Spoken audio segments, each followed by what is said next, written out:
n'est-ce pas? Oui, bien sûr, absolument. Mais oui, il y a beaucoup de raisons entre les deux pays, entre les deux pays, hein. Donc, ce sera peut-être à envisager. Oui, tout à fait. Je pense qu'on organisera ça. En tout cas, donc il est 18 heures heure de Londres, donc on va démarrer cette conférence. Je voulais d'abord souhaiter la bienvenue à tout le monde, à ceux que nous ne connaissons pas à l'Alliance française et à ceux que nous connaissons aussi.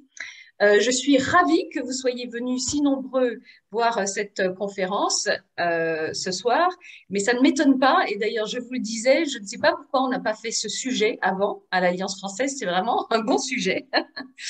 Donc, bienvenue à tous. Je suis Florence Rossignol, la directrice de l'Alliance française d'Oxford. Pour ceux qui ne connaissent pas, l'Alliance française d'Oxford est donc une association dont la mission est de faire la promotion de la langue française et des cultures francophones, mais aussi de promouvoir le dialogue interculturel. Et c'est précisément ce qu'on va faire, je pense, ce soir, étant donné aussi, et je dois bien l'avouer, que les relations franco-anglaises ne sont peut-être pas à leur meilleur en ce moment, n'est-ce pas? Donc, on fait notre petit bout pour aider le dialogue interculturel. So, I'm going to say this bit in English just very quickly. This presentation is in French, but you are welcome at the end of the presentation to ask your questions in French or in English in the chat. By now, I'm sure you all know how to do that. And Yvan will be delighted to answer those in French or in English. Est-ce que ça vous irait aussi? Ou, enfin, vous Maybe pouvez I will répondre en try in français. English. Maybe I will try in English, but I have a bad English. D'accord. Ou alors, vous pouvez répondre en français, je traduirai. If there are questions about the vocabulary that you don't understand during the presentation, what I can do is just answer a few quick questions in the chat while you are doing your presentation. Donc, je repasse au français pour vous dire que donc, je pense que vous aurez tous entendu parler de l'Alliance française, mais ce qu'on fait principalement, c'est donner des cours de français pour tous les âges, pour toutes les habilités. Et nous sommes aussi un centre d'examen. Et nous organisons donc des événements comme celui de ce soir. Donc, cette conférence est en français. Ça sera à peu près d'une longueur de 40 minutes. Ensuite, nous ouvrirons donc le panel aux questions. Je suis sûre que vous en aurez beaucoup. Nous avons la chance d'accueillir Yvan Gastaut ce soir. Vous êtes historien de l'époque contemporaine et maître de conférences à l'université de Nice Sophia Antipolis. Vos sujets de recherche sont l'histoire des immigrations, des relations interculturelles et du racisme dans l'espace méditerranéen. Vous êtes spécialiste de l'histoire de Nice, Monaco et des Alpes-Maritimes, d'où la conférence de ce soir. Vous êtes aussi, un de vos sujets de recherche est l'histoire coloniale et les décolonisations européennes. Et étonnamment, vous êtes aussi spécialiste de l'histoire du sport et particulièrement du football à travers les dimensions identitaires et ethniques. Donc ce soir, vous allez nous parler de la façon dont les Anglais se sont passionnés pour la Côte d'Azur et l'ont popularisé et en ont fait le lieu de villégiature qu'il est aujourd'hui. Donc, Yvan Gastaut, je vous laisse la parole et je vous souhaite la bienvenue. Merci beaucoup, Florence. Merci pour votre accueil. Je suis très heureux de participer à une soirée de l'Alliance française d'Oxford. Très heureux d'être parmi vous ce soir et d'échanger autour de ce sujet alors ce que j'ai appelé, ce que j'ai intitulé les présences britanniques sur la Côte d'Azur, et tout particulièrement, je vais beaucoup insister sur deux villes. J'ai fait un choix. La première, c'est Nice et la seconde, c'est Cannes. Et donc, ce que je vais faire, c'est vous présenter un certain nombre d'éléments qui vont beaucoup se focaliser sur les débuts, mais j'essaierai, si j'ai un peu de temps, dans les 40 minutes qui me sont imparties, d'avancer un peu dans le temps et de vous proposer quelques réflexions plus récentes. Et puis, je serai bien sûr tout à fait ouvert à des échanges avec chacune d'entre vous. Donc, je vais partager tout de suite mon écran et vous présenter donc mon sujet, voilà, présence britannique sur la Côte d'Azur, une longue histoire qui commence même avant le 19e siècle, on va en parler, et qui commence peut-être sans perdre de temps en quelque sorte sur un premier personnage que je voudrais vous vous présenter, qui est un médecin écossais qui s'appelle Tobias Smollett, que peut-être certains d'entre vous connaissent. Tobias Smollett, c'est ce qu'on pourrait appeler à Nice un des fondateurs de la villégiature européenne et en particulier britannique sur la Côte d'Azur, qui nous indique que le tourisme a commencé très tôt sur ce territoire. Très tôt, c'est-à-dire au milieu du XVIIIe siècle. Hein, milieu du XVIIIe siècle, lorsque Nice est encore un territoire qui appartient au royaume du Piémont-Sardaigne, et donc la capitale de Nice est plutôt la ville de Turin. Nice est tournée vers Turin à ce moment-là. Et Tobias Smollett est un médecin à une carrière assez peu brillante, en fait, hein, dans sa réalité, mais on le voit ici à travers un tableau hein, de lui, qui est d'ailleurs au National Portrait Gallery à Londres. Il est surtout devenu, par rapport à ses voyages qu'il faisait dans le sud de la France et en Italie, une sorte d'écrivain de voyage, quelqu'un qui rendait compte de ses voyages. Et en particulier, il est venu s'installer à Nice entre 1763 et 1765, principalement pour des raisons personnelles. Et là, on a une première cause de ces présences britanniques sur la Côte d'Azur, c'est soigner des maladies chroniques. Alors, non pas des maladies très graves, mais des maladies que certains aristocrates britanniques tentaient de guérir en venant se déplacer dans un territoire dont le climat serait favorable à ces guérisons. Donc sur prescription de médecins, et Tobias Smollett, qui subissait des maladies de poitrine, était venu à Nice pour soigner ces maladies et est revenu dans les îles britanniques avec une sorte de guérison, ce qui lui vaudra un certain succès, puisque après ces 2 années passées à Nice, eh bien, il va rédiger un ouvrage en 1766 qui s'intitule, hein, alors une rue hein, sera donnée à son nom, je vais y revenir dans 2 secondes, mais l'ouvrage s'intitule, vous voyez, Travel Through France and Italy, qui a été publié en 1766 et qui a eu un très grand succès en Angleterre. Voilà. Très grand succès en Angleterre, un personnage un peu hors du commun qui a popularisé auprès des élites britanniques ce qui ne s'appelle pas encore la Côte d'Azur, c'est-à-dire le littoral méditerranéen. Hein, un homme qui est resté dans les mémoires de la ville de Nice, puisqu'une rue de la ville, à l'est de la ville, s'intitule la rue Smollett. Hein. On voit d'ailleurs la définition qu'on donne de lui, littérateur écossais. Hein. Il était écossais de naissance, né à Édimbourg, et auteur donc de Lettres sur Nice en 1763, qui a publié donc les quelques échanges qu'il pouvait avoir avec sa famille restée en Écosse. Il a d'ailleurs été très curieux aussi pour les Niçois de le rencontrer, parce qu'il a fait une chose en 1763 qu'aucun Niçois ne faisait à cette époque-là, c'est prendre un bain de mer. Hein. Alors on sait qu'aujourd'hui le tourisme, les bains de mer sont un élément essentiel du tourisme, en particulier estival, que l'on peut découvrir sur la Côte d'Azur. Mais lui, lorsqu'il s'est baigné à Nice en 1763, il a été pris pour un farfelu, considérant que la mer n'était pas le domaine des touristes. Et donc, ce bain de mer a été un peu fondateur hein, d'un type de tourisme qui émergera plutôt un siècle plus tard. Donc, il est très précurseur, hein, ce Tobias Smollett, et d'aucuns considèrent qu'il est un peu très longtemps à l'avance le fondateur de la Côte d'Azur, puisque ce mot de Côte d'Azur a été créé, inventé par un écrivain français, Stéphane Liégeard, à la fin du 19e siècle, hein, 1887, dans un guide touristique. Il a employé ce terme de Côte d'Azur qui a fait florès, qui est devenu tout à fait emblématique de ce lieu. Et d'ailleurs, avec Tobias Smollett, hein, on peut voir effectivement la naissance d'une forme de tourisme qui aura du mal, dans un premier temps, à se confirmer pour des raisons, nous l'évoquions tout à l'heure, hein, qui sont liées plutôt à la géopolitique et aux relations franco-britanniques, puisque la fin du XVIIIe siècle et la Révolution française, et puis également la période napoléonienne de Napoléon Ier, a un petit peu éloigné ces velléités britanniques d'avant la Révolution de 1789. Donc pendant une trentaine d'années, ces arrivées de tourisme, de touristes qui venaient se soigner sur la Côte d'Azur, s'est un peu affaibli, voire tari. Et en fait, il y a une seconde période d'installation qui intervient après 1815, lorsque Napoléon Ier disparaît du pouvoir politique. Les Britanniques peuvent plus facilement, et les conditions s'ouvrent pour que les Britanniques puissent venir plus facilement sur la Côte d'Azur, ce qui va progressivement se mettre en place. Nice va être, à partir des années 1820, 1830 et 1840, la ville et la Côte d'Azur plus largement, on va en parler, hein, la ville d'installation de Britanniques l'hiver. Donc, ce sont de longues saisons pour des aristocrates qui s'installent à partir du mois d'octobre et qui restent à Nice ou aux alentours jusqu'au printemps.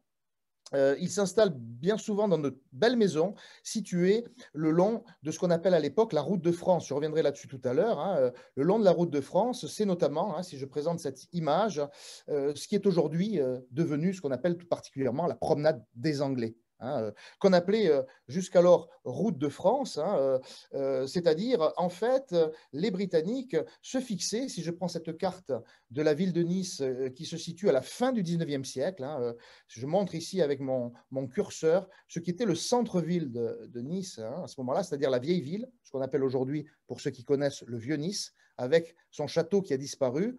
Et puis, les activités commerçantes se situaient dans ce périmètre entre une rivière qui tombe dans la Méditerranée, qui s'appelle le Paillon, et les grandes activités ici commerçantes, et notamment le fameux cours Saléya. Eh bien, les Anglais se sont plutôt, dans les années 1820-1830, fixés dans ce quartier ici, c'est-à-dire à quelques centaines de mètres, plus d'un kilomètre hein, de ce centre-ville.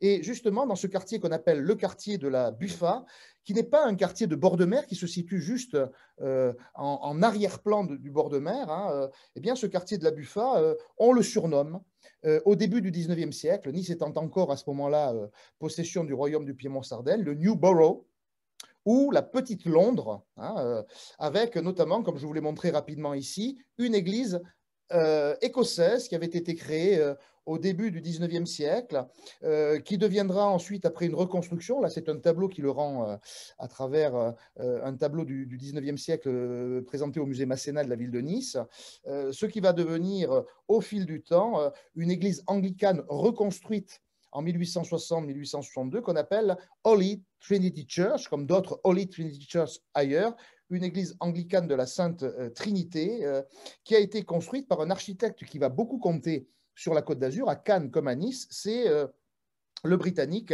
Thomas Smith. Thomas Smith, né en 1798 et mort en 1875, il est resté jusqu'à la fin de sa vie sur la Côte d'Azur. C'est lui qui, dans un style qui a été rénové ces dernières années, dans un quartier qui est désormais complètement englué dans la ville. Hein, la chapelle, pardon, l'église anglicane, à la mode de l'Angleterre victorienne, donc de ces années, début des années 1860-1862. Cet architecte Thomas Smith hein, va valoriser ce territoire qui va devenir le quartier des Anglais, New Borough, ou la Petite Londres, avec un quartier qui ressemble véritablement à l'Angleterre. C'est un petit bout d'Angleterre, puisqu'on y a à l'intérieur de l'église, alors je remontre l'église une seconde, hein, rénovée, là c'est une image d'aujourd'hui, on a l'orgue dans cette église qui a été achetée en 1867 à la maison Walker et Fils à Londres, et cet orgue est revenu à Londres pendant la Première Guerre mondiale pour être réparé, parce qu'on ne savait pas le réparer à Nice, donc il a fallu qu'il retourne en Angleterre pour revenir après la guerre en 1919. Et puis, on a également le cimetière hein, de cette église, avec un endroit qui est tout à fait calme, à l'abri des grandes voies de communication. Hein. Ce cimetière qui a été actif, si on peut dire, dans la mesure où on a enterré pas mal de Britanniques ici, entre 1820 et 1870, est resté tel quel, avec notamment deux tombes que je voudrais vous présenter ici. La première que vous avez sous les yeux, c'est celle du consul britannique de Nice, qui est resté presque 40 ans consul britannique de Nice, il s'appelait Adolphe Ludovic Lacroix, hein, et il s'est fait enterrer à Nice, ou une seconde tombe, qui est celle du révérend Henry Francis Light, qui est un célèbre auteur de cantiques en Angleterre, qui est mort à Nice de la tuberculose alors qu'il partait en voyage du côté de Naples. Il a fait escale à Nice, il est décédé à Nice et on l'a enterré dans ce cimetière de l'église anglicane. Donc, un quartier qui est bien considéré comme étant un quartier qui apparaît comme étant ce nid hein, des Anglais un peu à l'extérieur de la ville. Hein, et les Anglais doivent donc marcher un certain temps pour se retrouver au centre-ville hein, et faire cet itinéraire hein, qu'on voit ici hein, entre leur lieu d'habitation et le centre-ville qui se situe ici. Et c'est là que, dans les années 1820 en particulier, eh bien, certains de ces riches hivernants venus de familles aisées ont tendance à se plaindre de ne pas disposer d'un sentier de bord de mer pour pouvoir plutôt que de passer par l'intérieur de la ville, passer par le bord de mer qui devient attractif. Le bord de mer, c'est une nouvelle culture, on pourrait dire, la culture des littoraux, et puis de profiter du soleil et de l'air marin dans ce cadre-là. Et c'est à cette occasion, pour bénéficier de ce sentier du bord de mer, dont vous voyez ici une mise en scène dans les années 1860, vous voyez qu'il n'y a pas d'automobile à ce moment-là, que c'est un sentier pédestre, eh bien, en 1822, ce pasteur, le pasteur Lewis Way, pasteur britannique, né en 1772, va faire d'une pierre deux coups.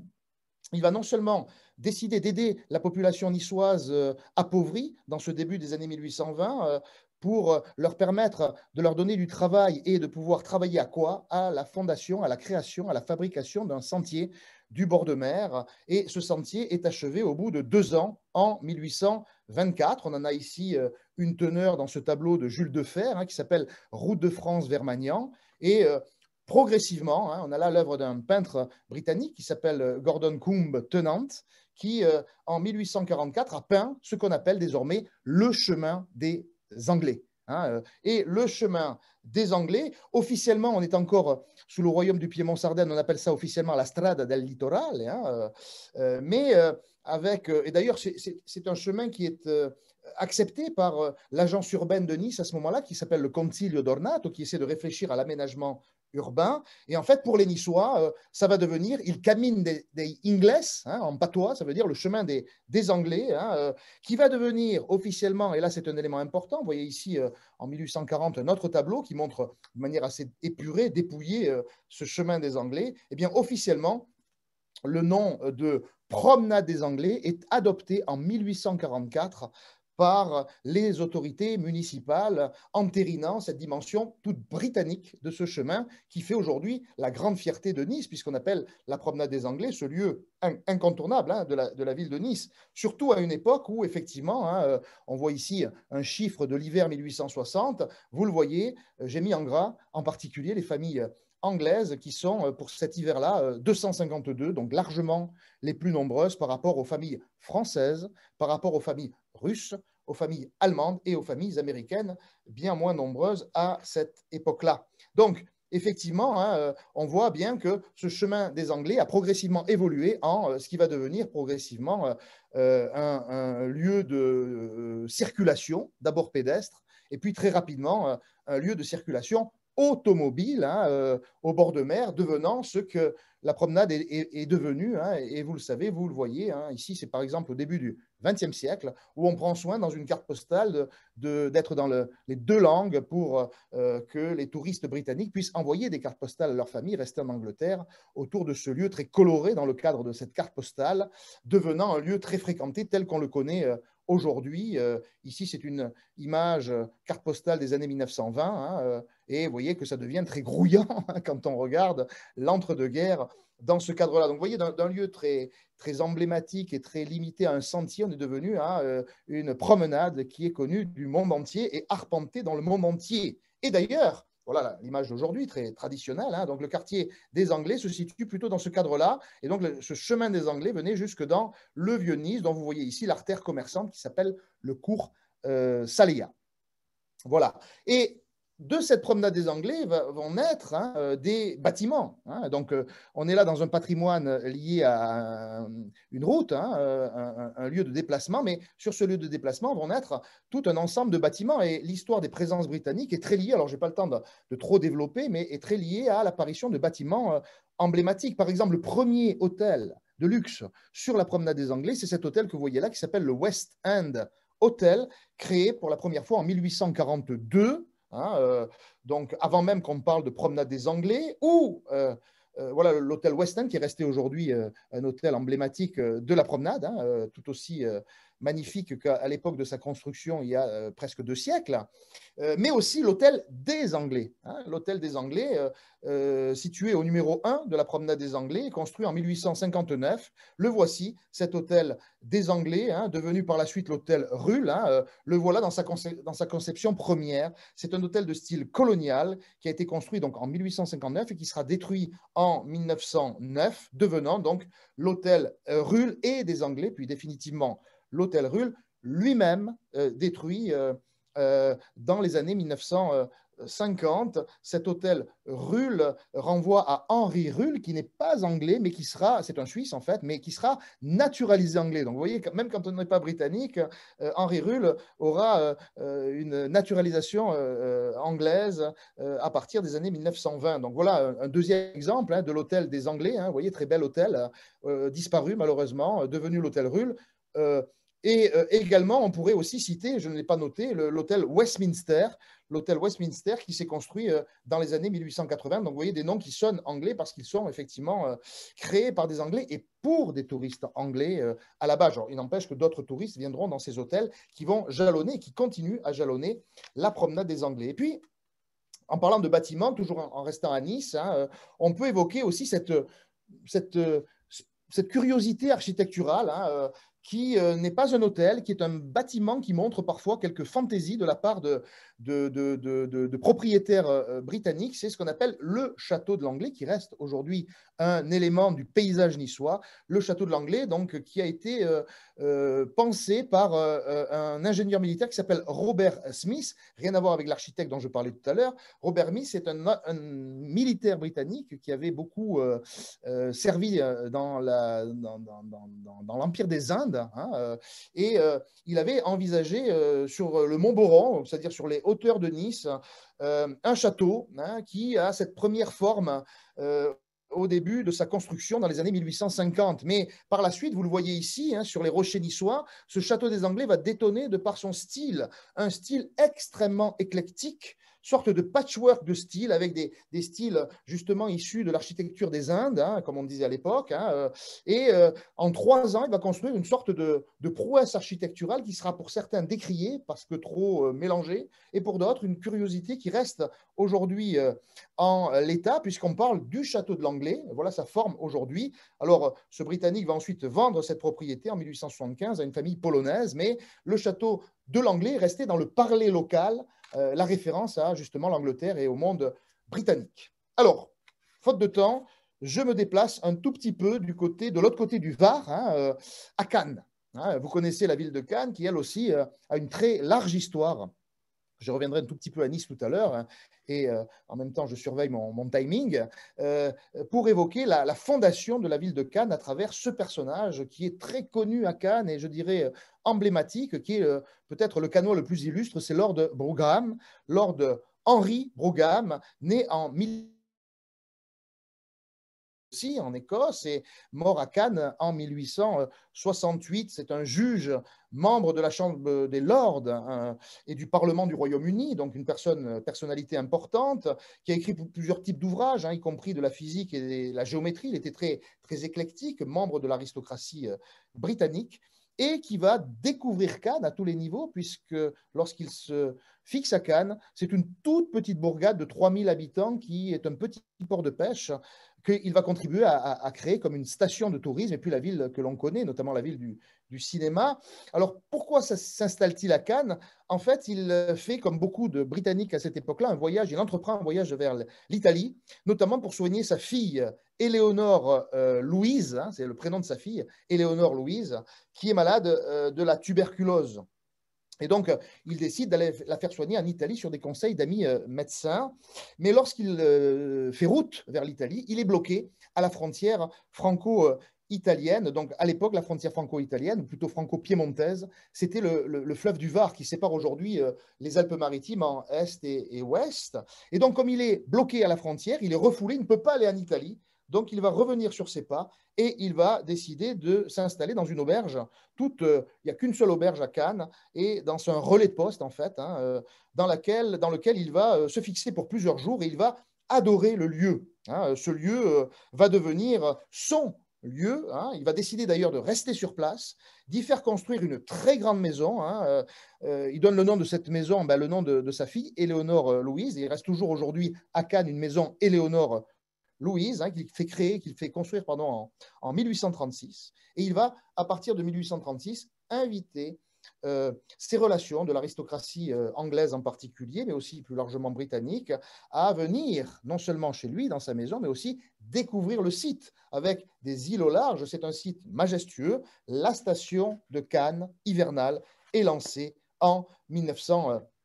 en 1836, pardon, hein, voilà Lord Brougham, ici représenté sur une gravure, hein, où le voilà encore sous une autre facette. Hein, et Lord Brougham va demander à l'architecte Thomas Smith, le même dont on parlait tout à l'heure, hein, pour l'évocation de Nice, eh bien, de venir à Cannes en 1852 pour y développer quelques habitations, hein, pour l'aristocratie britannique. Et l'architecte Thomas Smith va notamment construire une villa qui va s'appeler la Villa Victoria. Je vais revenir là-dessus tout à l'heure.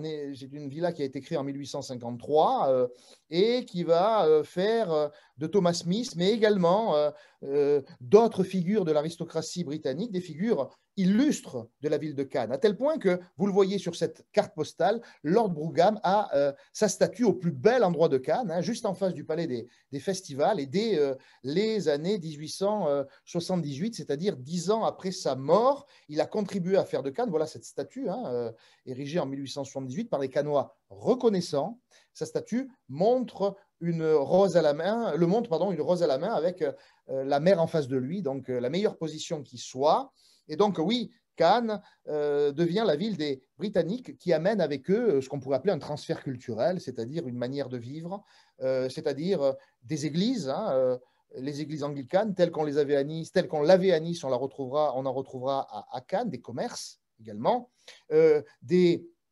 alors voilà, pardon, la statue de Lord Brougham sous plusieurs facettes. Hein, mais voilà la villa Éléonore Louise de 1836, telle qu'elle est conçue à cette époque-là par l'architecte Tommy Smith. La voilà ici sous une autre forme, hein, effectivement. Hein, et la voilà aujourd'hui sous une forme presque contemporaine. Hein, et donc, comme je le disais, Lord Brougham est tellement réputé, tellement aimé des Cannois que voici une image de ses funérailles à Cannes en 1868, lorsqu'il décède. Hein, cette gravure montre la très forte émotion que cela provoque en ville. Il est d'ailleurs enterré au cimetière de Cannes, le cimetière du Grand Jas, JAS, hein, qui est le cimetière le plus emblématique de la ville. Lord Brougham, illustre Cannois, illustre peut-être premier grand Cannois de l'histoire, intronisant, donc voilà par exemple, ici, cette fameuse Villa Victoria dont je vous parlais tout à l'heure, hein, qui a été créée en 1853.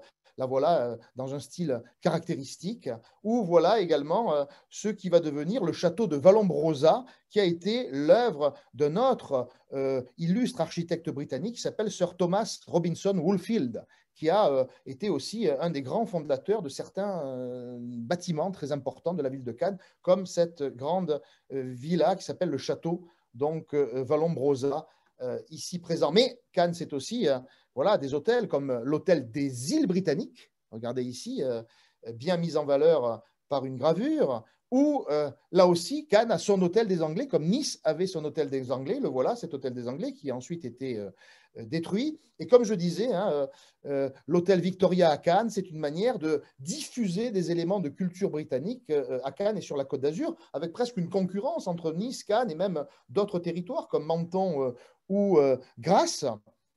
Voilà par exemple une tea room, hein, présente sur la croisette, un salon de thé bien justement présenté en langue britannique, justement en langue anglaise, pour mettre en avant ce côté de mode anglaise qui se diffuse dans la ville de Cannes. Hein. Regardez cette petite boutade, hein, dans une revue cannoise, hein, qui justement montre ici la promenade aux Allées de la Liberté, là où se situe la statue de Lord Brougham. Et voilà un local qui essaie d'employer un langage britannique avec peut-être un accent, et les jeunes dames disent: dis donc, Milord, si vous parliez anglais, nous pourrions tâcher de vous comprendre. Donc tout ce jeu interculturel qui est mis en scène ici à travers les riches hivernants et hivernantes de la Côte d'Azur.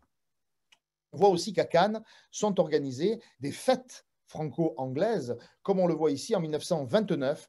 Il n'est pas rare de voir dans ces grandes villes, on verra tout à l'heure un exemple niçois, que l'amitié franco-britannique soit célébrée, hein, notamment par le biais du tourisme. Hein. Alors c'est l'occasion de grandes festivités, de grandes représentations en tout genre, musicales, théâtrales, des grandes réceptions, des grandes cérémonies qui font de la ville de Cannes en particulier un lieu de connivence, un lieu de rencontre, un lieu d'une sorte de sociabilité franco-britannique extrêmement intense, comme c'est le cas dans ce mois d'avril 1929. Hein, regardez les revues de luxe, papier glacé, rendent compte, vous voyez, de Cannes qui observe les relations franco-anglaises, en particulier ici, le Home of the Entente cordiale, vous voyez, on emploie ce terme avec la revue ici présente. Et vous voyez que à Cannes suit son lot de presse en langue anglaise, hein, le Cannes Advertiser, qui est ici présenté. Hein, vous voyez, The New Society Journal for the Riviera. Donc, dès que l'hiver arrive, dès que les hivernants arrivent, ils ont leurs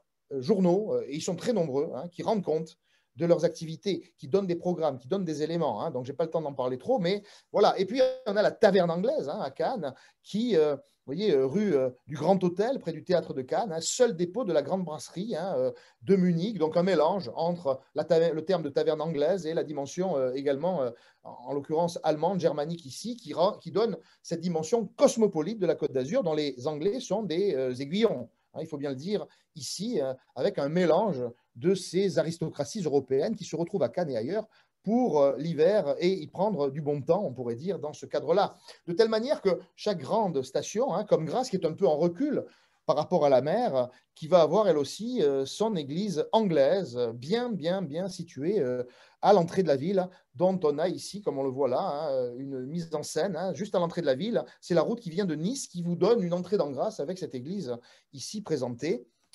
Et Grasse a également son hôtel Victoria. Donc, vous voyez, chaque ville a ses propres réalités. Voilà comment est-ce qu'on voit très bien la ville de Grasse depuis la terrasse de l'hôtel Victoria, créé à la fin du 19e siècle. Mais Nice a son plus grand hôtel lié à la reine Victoria, parce que c'est bien d'elle dont il est question, à travers cet hôtel majestueux, dont il y a aujourd'hui toujours une sorte de joyau dans le ciel niçois. C'est l'hôtel qu'on appelle Excelsior Hôtel Regina, sur les hauteurs de Nice, hein, dans le quartier très huppé de Cimier, hein, là où se célèbrent les traditions niçoises, mais là aussi où se célèbrent des lignes d'hôtels pour des touristes qui veulent être un tout petit peu en retrait de la mer en fonction des maladies à soigner et de la villégiature. On choisit, hein, on choisit. Et cet hôtel Regina est effectivement un hôtel qui a été construit pour la reine Victoria. Et ça, c'est un élément très important, c'est la présence de la reine Victoria, surtout dans les dernières décennies et années de sa vie, quasiment chaque année sur la Côte d'Azur,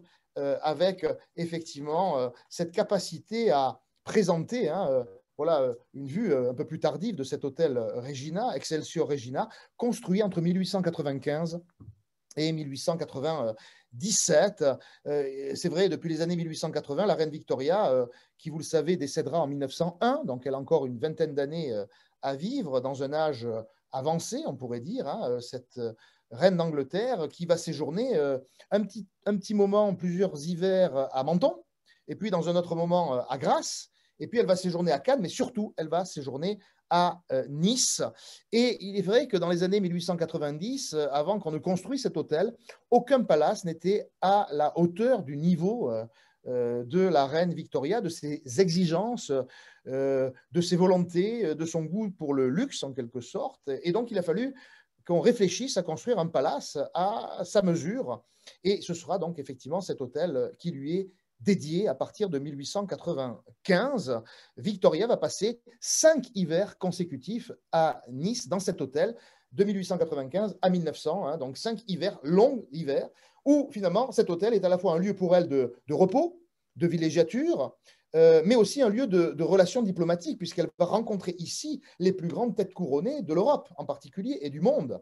Donc, quelque part, sa journée se divise en deux. Le matin, elle fait de la diplomatie, elle travaille en quelque sorte, et l'après-midi, elle a tendance à se promener parce qu'elle n'est pas rare à rencontrer dans les rues de Nice, comme on va le voir. Alors voilà ici quelques images de cet hôtel Regina, bien coloré par les cartes postales. Le voilà aujourd'hui, c'est devenu un immeuble de copropriété, hein, donc on y loge ici en appartement. Je reviendrai tout à l'heure sur ce qui a été construit ici, c'est-à-dire une statue de la reine Victoria, montrant que les Niçois sont très reconnaissants à cette reine, hein, vous la voyez ici, hein, mais la reine Victoria, la voilà ici peinte par un peintre autrichien, hein, qui est au musée Masséna, donc honorant la reine Victoria pendant qu'elle est en villégiature à Nice. Mais la voilà en train de se balader, vous la voyez ici, dans ce qu'on appelait sa carriole. Alors c'est assez intéressant de voir qu'elle est tractée par un âne, et puis toute sa cour la suit dans cette carriole, hein, qui l'amène à arpenter ce qu'elle adorait, les rues de Nice. Hein, et donc, il n'est pas rare de la voir côtoyer le petit peuple niçois pendant ces après-midi de promenade hivernale. La voilà ici, hein, au pied de l'hôtel, lorsqu'elle part pour une balade. Bon, on est en hiver, donc il fait un peu frais, donc avant donc, de partir pour une balade en ville, à ce moment-là, la voilà ici à droite en train de prendre un thé, hein, sous les tonnelles de l'hôtel Regina, hein, avec un personnel qui lui est dédié, hein, et qui vient avec elle dans ces hivers de la toute fin du 19e siècle. Hein. Même des caricatures la montrent, vous voyez ici, en relation diplomatique avec le président français de l'époque, Félix Faure, hein, où évidemment on n'est pas tendre avec son attitude dont on se moque gentiment, on pourrait dire ça comme ça, dans cette revue un peu grinçante qui s'appelle Le Rire. Mais comme je vous le montrais tout à l'heure, les Niçois ont été extrêmement reconnaissants, puisque donc en contrebas de l'hôtel Regina, et c'est toujours le cas aujourd'hui, en 1912 a été érigée cette statue d'un sculpteur local, Louis Maubert, hein, qui effectivement a représenté la reine Victoria en toute majesté ici, avec quatre jeunes filles qui lui donnent des fleurs. Et en fait, ces quatre jeunes filles représentent les quatre villes qui lui ont offert l'hospitalité: Menton, Nice, Grasse et Cannes. Donc, quelque part, on est là dans une reine Victoria qui est honorée dans ce cadre-là de sa présence sur la Côte d'Azur. Rapidement, hein, quelques années plus tard, c'est les fêtes franco-anglaises de Nice en 1935, à un moment où l'amitié franco-britannique devient totalement nécessaire. Et en 1935, alors Georges V en est à cette dernière année de règne, il ne vient pas à Nice parce qu'il est malade, mais on va célébrer en grande pompe l'amitié franco-britannique, notamment par rapport aux dangers qui viennent de l'Europe centrale et de l'Allemagne. Donc on va ériger cette stèle ici à Nice, qui est toujours présente dans une avenue qui a été inaugurée en 1935, qui s'appelle justement l'avenue Georges V, non loin de l'hôtel Regina. C'est ici un peu englué dans la ville, hein, mais je voulais vous signaler ce lieu qui est d'ailleurs évoqué par le Petit Niçois, un quotidien local qui parle effectivement du représentant du roi, monsieur Sir Clerc, qui vient ici, ambassadeur de Grande-Bretagne, inaugurer l'avenue Georges V en 1935. On peut dire aussi, et je vais rapidement en venir à quelques derniers éléments, hein, c'est simplement une manière de présenter les choses et je veux garder le temps pour le débat, encore quelques minutes pour évoquer quelques moments un peu particuliers. Je pense par exemple à cette conférence de Cannes, vous voyez, je fais un coup de balancier entre Nice et Cannes, qui s'est déroulée en 1922, qui a mis côte à côte, mais aussi, vous allez le voir face à face, le Premier ministre britannique Lloyd George, hein, après la Première Guerre mondiale, et le président du Conseil français Aristide Briand, qui se sont rencontrés dans une conférence de Cannes qui a été très diplomatique, mais qui s'est aussi réglée sur les terrains de golf. Et donc, on voit ici, vous voyez, la partie de golf entre les premiers ministres. Et d'ailleurs, il s'est avéré que Lloyd George a été beaucoup plus performant que son vis-à-vis brillant. Et on a beaucoup glosé là-dessus. Hein. Donc, le golf à Cannes, c'est ce que Lloyd George avait voulu pour organiser cette conférence, particulièrement dans ce lieu prisé par les Britanniques. Donc, voilà cette partie de golf en marge de la rencontre de 1922. Et dans le golfe de Cannes, pas très loin de la ville. Et puis, le tennis a été inventé, le tennis invention britannique par le major Wingfield en 1873, qui va très rapidement se diffuser dans les hôtels de la Côte d'Azur, comme par exemple ici l'hôtel Carlton à Cannes, qui aura ses premiers cours de tennis, ou l'hôtel Gallia, hein, ou l'hôtel Beausite, comme on voit ici, hein, qui sont des hôtels qui vont pour la première fois créer le tennis sur la Côte d'Azur, au début en gazon, mais ensuite en terre battue, comme on le voit ici, à travers l'idée que les riches hivernants britanniques doivent pratiquer le tennis parce que c'est une de leurs cultures, et donc cette culture va devenir ensuite une culture française, puisqu'à Nice, par exemple, on parle du Nice Lawn Tennis Club, fondation de ce club à Nice en 1890, uniquement par des Anglais, uniquement en langue anglaise. On ne joue au tennis que quand on est anglais à Nice pendant 10-15 ans, avant que les Anglais ne fassent une sorte de démonstration aux locaux qui vont s'y mettre et se mettre à jouer au tennis. Dans un premier temps, on est ici au centre-ville, hein, vous voyez, de Nice, avec, c'est assez intéressant, hein, l'hôtel-pension Tennis, où pratiquement que des Anglais viennent ici pour profiter du climat, de l'air, mais surtout jouer au tennis au centre-ville, avant que ces cours ne soient déplacés un peu plus haut dans la ville. Et la grande tenniswoman championne française Suzanne Lenglen était adorée par les Britanniques lorsqu'elle a connu ses heures de gloire dans les années 1920, en particulier Suzanne Lenglen étant effectivement considérée comme une franco-britannique à cette occasion. On pourrait aussi évoquer Jim Sullivan, qui est venu se battre à la boxe à Monaco en particulier. On le voit ici dans un combat contre Georges Carpentier. Regardez ce match qui a attiré beaucoup de monde, qui n'a duré que 4 minutes parce que Sullivan a été mis KO par le Français Carpentier, mais il se rattrapera plus tard dans d'autres circonstances. Et je voulais aussi évoquer ici des éléments sportifs plus récents. Tout à l'heure, vous parliez du football, Florence.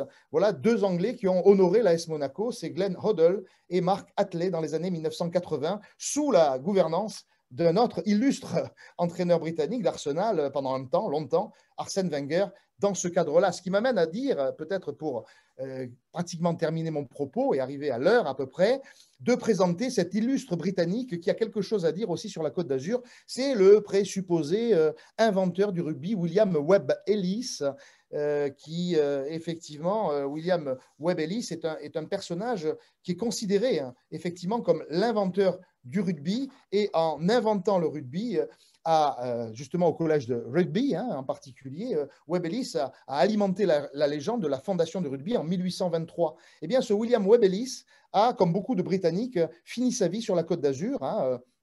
Il meurt à Menton en 1872. Et depuis, eh bien, si on a à rugby une statue à son effigie, à sa gloire, eh bien, à Menton aussi, cette statue est la même. À l'entrée du cimetière où est enterré Webb Ellis, on a la statue de cet inventeur du rugby, honoré par des rugbyman qui viennent du monde entier pour fleurir sa tombe. Alors ici, elle est fleurie d'une manière classique, mais de temps en temps, des joueurs de rugby viennent y placer dans cette tombe des ballons en particulier pour honorer cet illustre fondateur qui a laissé son nom notamment à la grande Coupe du Monde, Webb Ellis. Donc, quelque part, des Britanniques qui viennent visiter la Côte d'Azur ne font pas l'économie de venir à Menton pour visiter la tombe de Webb Ellis et honorer cet illustre fondateur. J'aurais tendance à dire aussi que plus récemment, la série Amicalement Vôtre, avec Danny Wilde en particulier, mais surtout Brett Sinclair, mettait en évidence la Côte d'Azur comme un lieu d'action policière, en particulier de ce Lord Brett Sinclair, représenté par Roger Moore, un amoureux de la Côte d'Azur, et tous les épisodes de la série Amicalement Vôtre se déroulent sur la Côte d'Azur à cette occasion. On se rappelle peut-être de ces quelques éléments. Enfin, il faudrait, mais je n'ai pas le temps de le faire, évoquer tous les lieux de plaisir, tous les bars, tous les cafés, tous les pubs qui ont été créés sur la Côte d'Azur avec bonheur en quelque sorte, véhiculant également une culture britannique du loisir, de la convivialité. Et j'ai par exemple pris un exemple à Monaco au moment du Grand Prix. Il n'existe plus aujourd'hui, mais dans la montée du Beau Rivage, un célèbre pub anglais qui s'appelait le Chatham. Le Chatham qui, vous le voyez, était juste en marge du circuit et qui rassemblait surtout pendant l'époque du Grand Prix automobile, une population extrêmement importante de visiteurs, de touristes, en particulier britanniques, qui venaient savourer et consommer des bières. À cette occasion, le Rosie's Bar ou le Chatham Bar, qui était très célèbre à ce moment-là et qui a disparu dans les années 1980. On pourrait aussi considérer que les Beatles sont un patrimoine local puisqu'ils sont venus à Nice.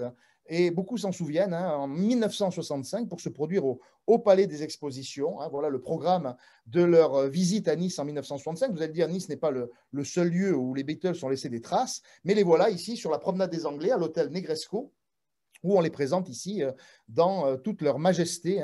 Les voilà présentés quelques heures avant le début de leur concert. Concert qui s'est déroulé donc dans le grand Palais des Expositions de Nice. Voilà, donc je n'ai pas voulu... j'ai été assez vite, excusez-moi d'avoir été un peu rapide, mais j'ai voulu vous donner un peu une sorte de florilège, de quelques éléments sur cette culture ô combien importante venue des îles britanniques sur la Côte d'Azur. Et j'aurais tendance à dire, comme on le disait, on échangeait ça avec Florence récemment, que sans les Britanniques, la Côte d'Azur n'existerait pas. Et que ce lien est un lien qui s'inscrit dans le patrimoine, c'est un lien qui s'inscrit dans la culture, et c'est un lien qui a encore beaucoup d'avenir. Bah écoutez, merci. C'est fascinant et comme je vous l'avais dit plus tôt, moi, ça me ravit ce sujet parce que je suis née à Fréjus, donc pas loin, dans le coin. Et donc, ça me fait très plaisir d'entendre tout ça. Alors, merci pour ce plongeon dans les archives franchement délicieuses et d'une telle diversité. On passe du journal satirique à des archives incroyables avec les photos de la reine Victoria en particulier. C'est délicieux de l'avoir prendre le thé au milieu des palmiers. Incroyable. Donc voilà, je vais donner la chance à tout le monde de poser des questions si vous en avez. Je suis sûre qu'il y a certains de ces aspects qui vont vous intéresser. So please don't hesitate to ask them in English and I'll translate them back and forth if you'd like. La première chose que je voulais vous demander d'abord, c'était comment sont perçus les Anglais à l'époque quand ils décident de s'installer pour leur villégiature dans le sud, est-ce qu'ils sont les bienvenus sur la Côte d'Azur? Oui, c'est une question extrêmement intéressante qui parle de l'interculturel, du rapport des populations dites autochtones avec les populations qui vont être soit de passage, soit s'installer. Il y a une forme de, il y a une curiosité qui existe. Hein, c'est que la population locale est une population qui vit assez enfermée dans cette vieille ville hein, que certains peut-être connaissent, qui est ce qu'on appelle le Vieux-Nice. Et l'arrivée de populations itinérantes, hein, c'est-à-dire de gens qui font le voyage en Italie ou qui s'installent à Nice, est vue comme une altérité, d'autant plus que cette altérité, elle est marquée socialement, puisque la population niçoise en général est une population laborieuse, hein, rurale ou de pêcheurs, alors que les populations de touristes, les premiers touristes britanniques comme Tobias Smollett sont plutôt des aristocrates. Donc il y a une forme de, comment dire, de clivage. Hein. Et d'ailleurs, le clivage, il se traduit dans l'espace, puisque les Anglais ne s'installent pas avec les Niçois, mais ils s'installent en marge de la ville, pour être dans une sorte de quartier qui est un quartier d'élite, en quelque sorte, mais qui est un peu loin du centre. C'est pour ça qu'il voudrait que ce sentier soit plus facile à arpenter. Donc, si vous voulez, au départ, il y a une forme de clivage, de séparation, mais si vous lisez Tobias Smollett, il va faire des Niçois un portrait élogieux. Il va considérer que la population est une population saine, une population agréable, une population courtoise, une population certes un peu exotique, avec des traditions un peu bizarres, hein, mais quand même un portrait élogieux. Et d'autre part, très vite, les Niçois se rendent compte que la présence britannique est une présence qui va attirer le regard sur ce territoire et améliorer les conditions de vie. Donc, ce qui était au départ vu comme une séparation va très rapidement être vu comme une stratégie mutuelle comment dire, de rencontres potentielles et de juxtaposition de deux sociétés qui progressivement vont se mêler, ne serait-ce que par le travail, puisque beaucoup de Niçois vont travailler pour les Britanniques, soit construire des maisons, soit travailler dans des jardins, soit ouvrir des commerces pour leur être agréable. Donc il y a toute une société qui se crée où les Anglais sont complètement intégrés dans une société locale qui va, il faut bien le dire, hein, à partir des années 1830-1840, se dédier au tourisme. Donc forcément, les touristes, il faut les accueillir avec beaucoup d'hospitalité. Hein. C'est ce qui va se faire quand même. Hein. Il y aura jamais on ne peut pas dire qu'il y ait un rejet des Anglais ou même une touristophobie. Hein. Les Anglais n'ont pas subi cela. Au contraire, hein, on respectait beaucoup, surtout quand la reine Victoria venait, c'était un événement absolu. Hein. Les Niçois se pressaient pour la voir, peut-être parfois la toucher, et elle était assez bienveillante à leur égard. C'est intéressant de voir la photo, justement, où vous dites elle se mêlait au petit peuple avec sa petite, comment vous l'avez appelée, la carriole Oui, avec la l'âne? carriole, oui, on disait la La carriole carriole. avec l'âne. En français, la carriole, c'est plutôt pour les enfants. Mais Mais oui, vous avez bien vu, sûr. c'est un âne, hein, c'est un Oui, âne, et bon, comme elle était assez petite et basse, il fallait pas trop qu'elle soit élevée, donc on trouvait quelque chose, oui, un peu fort, donc il oui, fallait qu'elle soit très près du sol. Et du donc on sol avait pour la voir. voilà. Alors, on a deux questions. La première concerne le tennis. Vous avez dit, est-ce que le tennis se jouait en anglais et est-ce qu'il se joue encore en anglais à ce club de tennis? C'est fou de penser que le tennis, qui est tellement, les clubs de tennis prolifèrent dans le sud de la France, sur terre battue, est-ce que c'est encore le cas? Ça se joue en anglais?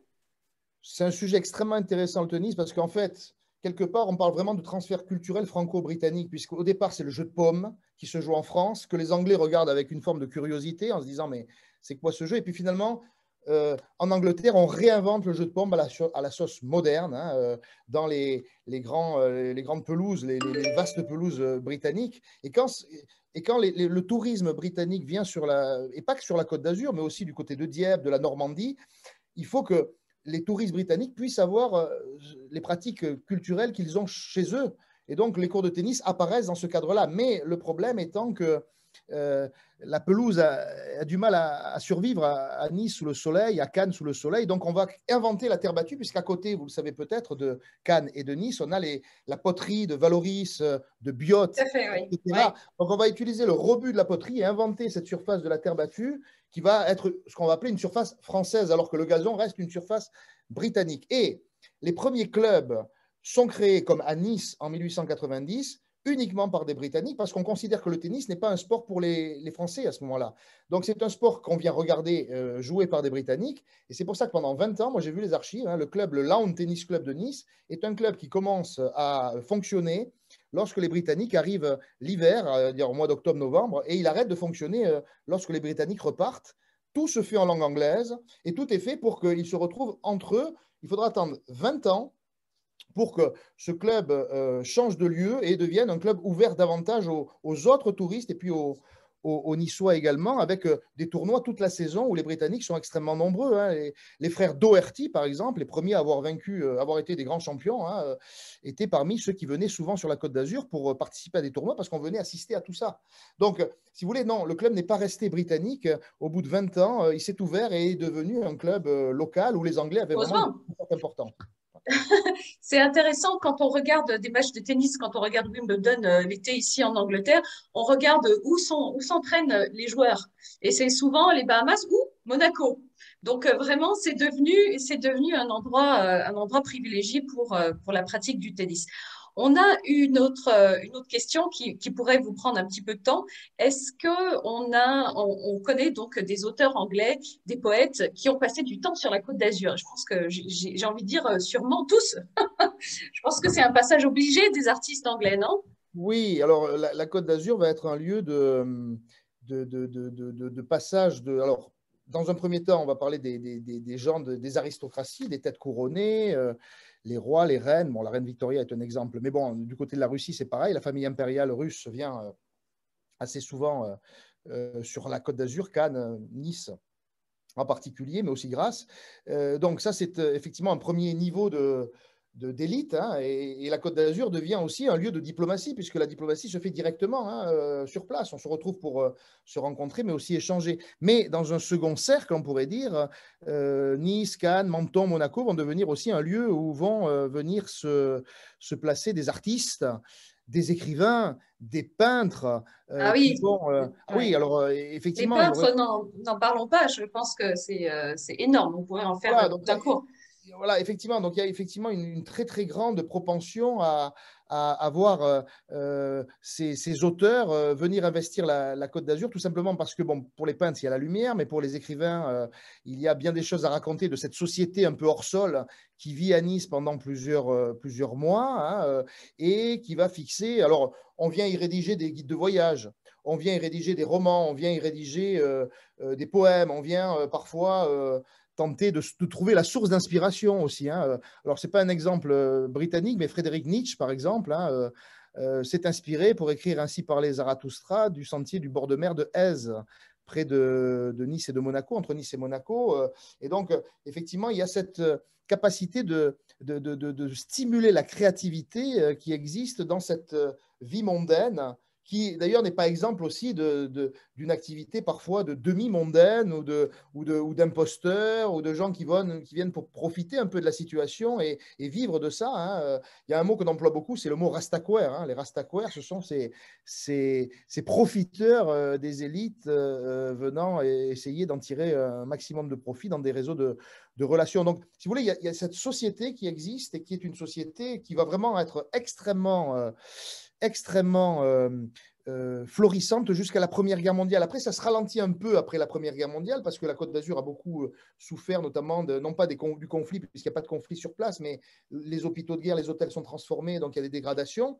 Et puis, bien sûr, beaucoup d'Américains qui vont, après la Première Guerre mondiale, venir s'inspirer. Si on prend Scott Fitzgerald, par exemple, hein, la Côte d'Azur va devenir un lieu de stimulation des écrivains américains également de ce qu'on appelle la Lost Generation. Mais justement, puisqu'on parle de l'anglais, il y a une question de Julia. À quel point les Anglais ont-ils imposé leur langue? Je peux vous dire qu'à Valbonne, tout près, on parle beaucoup l'anglais. Il y a même une librairie anglaise. Alors, vous avez vu, hein, il y a effectivement une mode au parler anglais, vous avez vu la caricature que j'ai montrée. C'est vrai que Oui, alors déjà, les termes sont des termes qu'on emploie volontiers à la langue anglaise, puisque ils sont à la mode, en fait. Donc, les hôtels prennent des noms britanniques, des noms anglais.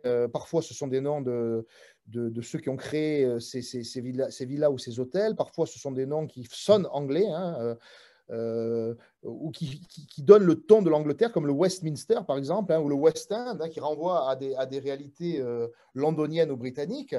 Mais aussi, voilà, on emploie le terme de tea room.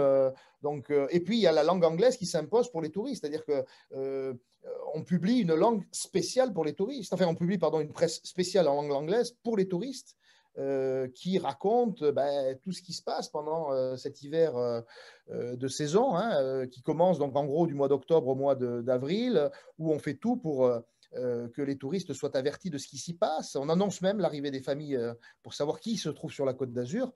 La langue anglaise est omniprésente, je dirais. Elle est omniprésente, et ouais. elle reste omniprésente aujourd'hui. Vous disiez, Florence, à juste titre, que voilà, il y a des villes ou des villages de la Côte d'Azur. Effectivement, le cas de Valbonne, je n'en ai malheureusement pas parlé, mais on pourrait s'y attacher une autre fois, est un village qu'on considère comme étant un village britannique.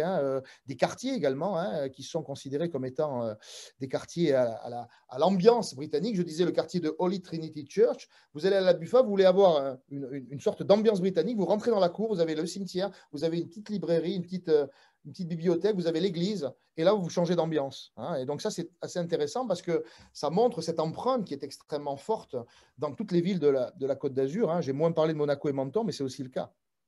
tout à fait. Et c'est vrai que ça perdure, en fait. Ça fait maintenant des siècles que c'est Et encore là. Il y a même la j'aurais radio même Riviera, je pense, c'est en anglais, non? Oui, il y a Radio Riviera, bien sûr, il y a des radios anglophones qui sont Oui. présentes et qui s'expriment en anglais. Et j'aurais même tendance à dire que l'arrière-pays est aussi un lieu qui va être intéressant pour les Britanniques, puisque quand on va commencer à créer les stations de sport d'hiver, qui sont à peu près à 45 minutes, 1 heure de Nice, là aussi, la langue anglaise est omniprésente, et on essaie de favoriser la pratique du ski pour les Britanniques, ce qui n'est pas forcément une pratique première au départ, mais on va voir effectivement des stations d'arrière-pays qu'on va appeler stations climatiques ou stations thermales, où les Anglais vont vraiment trouver de quoi passer un séjour bis, c'est-à-dire que pendant l'hiver, tout en étant à Nice, ils vont passer une semaine du côté de Saint-Martin-Vésubie, du côté de Peyrakava, qui sont des stations d'oxygénation pour le plus grand bonheur des touristes, en particulier des Britanniques. Alors, j'ai une question de Madame Napoli, qui est ma mère, en fait, et qui se joint à nous de Mougins. Et elle demande qu'en est-il de la construction du canal de la Siagne? Je ne sais pas. Ah bon? Eh Je bien, ne il sais faudra que ma mère nous dise. Je crois bien que pas, c'est vous un le Anglais qui disiez. l'a construit. Voilà, je sais que c'est un truc qu'il a construit, mais j'en sais pas plus. Là, vous me prenez. Voilà, je suis. Vous voyez, je Bon, monte maman, les il faut que limites. tu nous écrives un petit mot. Je Voilà. crois bien Et si qu'elle a visité, et donc il y a un historique qui dit que justement c'est un Anglais qui aurait construit le canal. Mais ça fait partie donc de la riche histoire bon, ben, vous savez, de. voilà, je vais essayer d'en savoir plus pour avoir des éléments Voilà, tout à chiffrés fait. pour arriver à répondre à toutes les questions, effectivement. Voilà. En tout cas, on arrive presque à la fin. Est-ce qu'il y a le temps d'une dernière petite question? Euh, je voulais, les cartes postales que vous avez montrées étaient vraiment rigolotes. Il y en a une où toutes les chaises de la promenade des Anglais, dont on a appris l'histoire, merci, c'était très intéressant, sont tournées vers la promenade et pas vers la mer.